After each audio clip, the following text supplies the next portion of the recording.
Live from the WTXL studios, this is ABC 27's News at 5:30.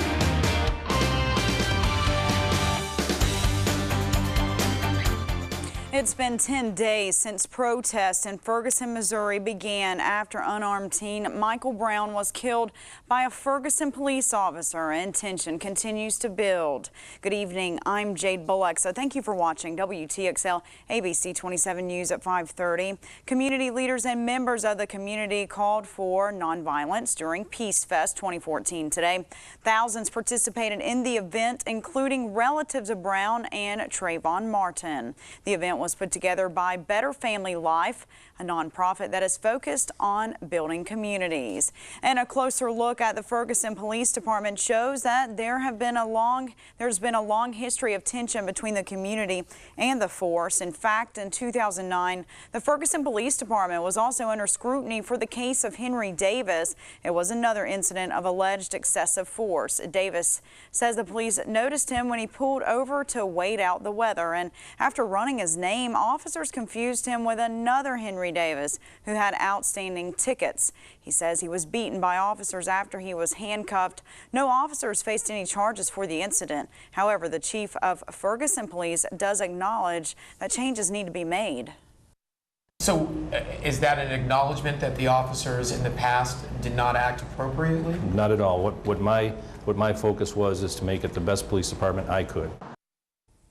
One thing is for sure, that this case has raised national attention to a problem that can be felt in many communities across the United States. And with all the violence going on in Ferguson, another African-American man has been shot to death by St. Louis police. The suspect, a 22-year-old black man, was reportedly acting erratically, walking back and forth up and down the street. Officers approached the man, and that's when they say he began walking backwards, pulling a knife out of his waistband. And after ignoring orders to stop moving toward the officers and drop the knife, the man was shot. An investigation is ongoing. Now new at 5:30, Valdosta police continue searching for 3 suspects in an armed robbery. Monday around 2:10 a.m., police responded to a home in the 2300 block of Glen Circle.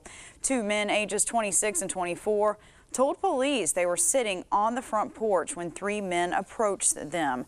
Police say their faces were covered, and Lieutenant Aaron Kirk says they stole a laptop, cell phone, and wallet and then ran away. No one was hurt in the incident, and the value of the property is more than $1,300. A Lakeland, Georgia man is accused of stealing thousands of dollars in pecans. Lakeland police say the patent company reported the theft earlier this month after the company put up a $750 reward. Clifford Manning was arrested yesterday. Police say he worked at the patent company, and that after he left work each day, he was taking with him at least a box of pecans a day for some time. Police say the pecans were valued at $3,000, and they say he's being charged with theft by taking. He was booked into the Berrien County Jail and is now out on bond. The Quincy Police Department is rolling out these new police vehicles and a new motto. The motto is called NICE, or Neighborhood Integrity, Civility, and Ethics. Chief Walt McNeil says the logo helps them demonstrate community policing efforts. He says it's a reminder of how much they count on the community to do their jobs. A workshop is happening Thursday in Valdosta and is aimed at educating employers on the benefits of hiring veterans. Some of the topics of this workshop will include tax credits, job skill descriptions, and information about quick certifications that are available. It will be held this Thursday at the Georgia Department of Labor from 8:30 to 10:30 a.m. Now, taking a look at your political news this evening, Governor Rick Scott isn't convinced that Citizens Property Insurance should have rebuffed his requested international travel ban, even if the overseas trips were part of a $3.2 billion deal that saved the state-backed insurer $233 million. At the request of Scott, Citizens President and CEO Barry Gilway appeared before the state cabinet on Tuesday to explain $48,000 spent on trips that he and 4 others were a part of recently. The 4 trips were to Bermuda, London, and Zurich, the heart of the reinsurance industry. Citizens has done a good job of downsizing, depopulation has worked, but they've got to watch how they spend their money. Our citizens are on the hook for citizens' insurance, and so we've got to make sure they watch how they spend their money. And Scott added that he wasn't convinced that he was wrong for calling on Citizens to change its policy so it prohibits international travel by board members. Late Tuesday afternoon, Governor Rick Scott met with top scientists from around Florida about climate change. It's the same group of scientists who wrote to him in July offering to explain why he must act soon to comply with federal climate change requirements. Scott turned down the invitation last month, but then his opponent for re-election, former Governor Charlie Crist, met with the group. Before Tuesday's meeting, David Hastings, a professor of marine science and chemistry at Eckerd College, said he and the others now have a more receptive ear in Scott. Every ear is a receptive ear, and yes, I think we do. He needs to get reelected, and we know that a majority of Florida folks are concerned about climate change, and therefore he needs to be concerned about it as well. Scott says he is highly excited to hear the solutions that the scientists have for resolving the climate change issue. Governor Scott also taking some time today to discuss tourism numbers for the state. According to Visit Florida's preliminary estimates, 24 million visitors came to Florida between April and June of this year. That's an increase of 3% over the same time period last year. Visitor spending also rose 7.4% for January through May. And Cass, that is some good news for Florida, but today wasn't much of a beach day. Not quite for some local areas. We did see the bulk of the active thunderstorms across our interior sections. Some midday showers and storms rumbled through the central Big Bend. And even this evening, there's going to be at least some spotty areas of rain, maybe some briefly strong storms, but not a huge overwhelming threat of severe weather anymore.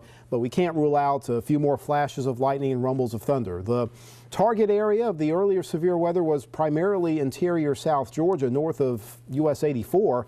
Right now, just some remnant areas of lighter showers across the interior in Tift County, Berrien County as well. But newly formed action trying to bubble up in Decatur County, right along the state line and into Gadsden County, just north of Havana. This is moving towards the Lake Ammonia area in Leon County. Other activity in eastern Decatur County, moving mostly towards the east, so we may see some new rumbles of thunder, or at least hear them, maybe seeing some lightning across sections of Grady County, and other action in southeastern Alabama, but all in a weakening phase. And that's likely a good thing, because hopefully we won't have a repeat of what we had earlier in the afternoon, and that's some of those active thunderstorms that did spark off at least a little bit of extra wind force and even some occasionally stronger storms across portions of our area. So we certainly don't need any more of that activity to make its way into our area, but it has helped to at least pull temperatures back somewhat. We have seen readings holding primarily in the 80s in areas that were impacted by rain, but with late day sunshine across much of the Big Bend rebounding back towards that 90 mark. But the heat will more than likely overtake the storms as the weather highlights in the next several days. We'll talk about the building temperature trends in the storm team forecast. Half of them got hung up on the fence and a razor wire. They're screaming, "DeFreeze, wait up for me!" That's a clip from a documentary about a legendary escape artist in Florida, and that documentary is being featured tonight in Tallahassee at the All Saints Theater. It's called The Life and Mind of Mark DeFreeze. DeFreeze was known in the 80s as the Houdini of Florida. Mark DeFreeze is a Gadsden County native. He escaped from prisons and jails and is in his 35th year of a sentence with a current parole release date of 2085. There are also animated sequences in the film. The film is kind of a rollicking, it's kind of James Bond meets Midnight Express, and it's an amazing film. And you can see the full interview with Jim Butterworth, the executive producer. It's up on our website right now. And the screening is tonight at 7 p.m. at the All Saints Cafe at 918 and a half Railroad Avenue in Tallahassee. Well, as the news at 5:30 continues, the Ebola death toll has risen once again. Find out how much. And it seems that Americans aren't drinking as much orange juice and sales aren't looking too promising. And a major hack into the healthcare network could leave millions of patients' personal information in jeopardy. We have the latest. But first, connect with ABC 27 on our official app. Stay up to date with all the latest local news by downloading the app for free at the App Store and Google Play. We're back after this break.